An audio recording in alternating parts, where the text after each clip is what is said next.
From bad design decisions to bouquets that are a hot mess, as a wedding florist, I've seen a lot of wedding flower mistakes. I'm here to make sure that you don't make the same ones that I've seen. Hi, I'm Sarah, and I am a wedding florist with Rose and Laurel. Today on Ask the Florist, we're talking about the biggest wedding flower mistakes I've seen. You're gonna wanna stay tuned. There's some juice in this one. Biggest wedding flower mistake, number one. I see this one a lot, and I don't want you to make the same mistake. And that mistake is stretching your budget over way too many elements of your wedding. For example, 14 bridesmaids, 300 guests, ceremony, aisle flowers, flowers on every single table at the reception.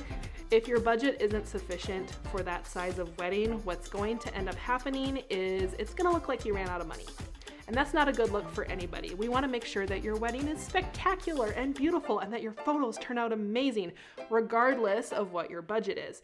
So the best thing you can do to solve this design mistake is focus your floral in a few key areas.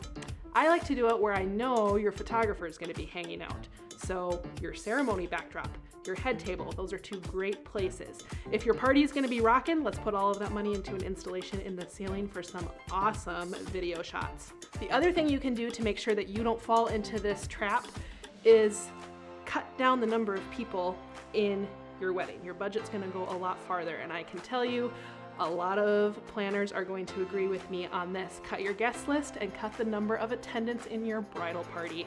It's going to save you a lot, and you'll be able to focus on some wow factor elements like a ceiling installation. The second mistake I see a lot is the scale and proportion of the flower arrangements is completely wrong. And this is usually because of budget. So everything that I'm talking about, you're gonna realize is tying back to stretching your budget too thin. I've seen this a lot where we have a beautiful, tall, elegant centerpiece stand, and then the flowers on top look like a pinhead. Lose the stand, drop the flowers to the table. It's going to feel more intentional, and it's not going to look like you ran short of cash at the last minute. The third mistake I see people make with wedding flowers is not one you may think of when you're looking at those Pinterest photos, but the smell is a huge factor. Right now, baby's breath is trending, and it's gorgeous. All these huge fluffy clouds, but let me tell you, baby's breath en masse like that smells like cat pee. Yeah, cat pee, it's gross. You don't want your guests smelling that at dinner. It's gonna put them off their steak, I promise you. So before you get completely attached to a flower that's going to stink, literally stink, ask your florist, or drop it in the comments below, if the flower that you are in love with is gonna have a really strong scent. The same thing goes for flowers that smell amazing but are really, really strong. Things like spray daffodils or hyacinths especially. You don't want a lot of those at your dining table because the scent is gonna overpower and it's gonna put your guests off of their food, and that's not a pleasant dining experience for anyone.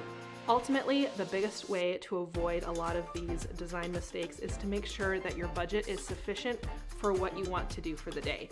And that's something that you need to determine with your florist. That's a conversation that's going to be customized to you, your day, your venue, the season. There's so many variables that can affect what that's gonna be. A really good florist is gonna be honest with you about how far your budget can go and where they'd recommend cutting back to make sure that those wow factor elements are there for you on the day. The other thing you're gonna wanna do is confirm with your florist on size and scale of arrangements. For example, if you have your heart set on those big, tall, elevated arrangements and the florist says, yeah, we can do that for you, make sure to confirm the size of the stand and the approximate size of the arrangement that they're quoting for you.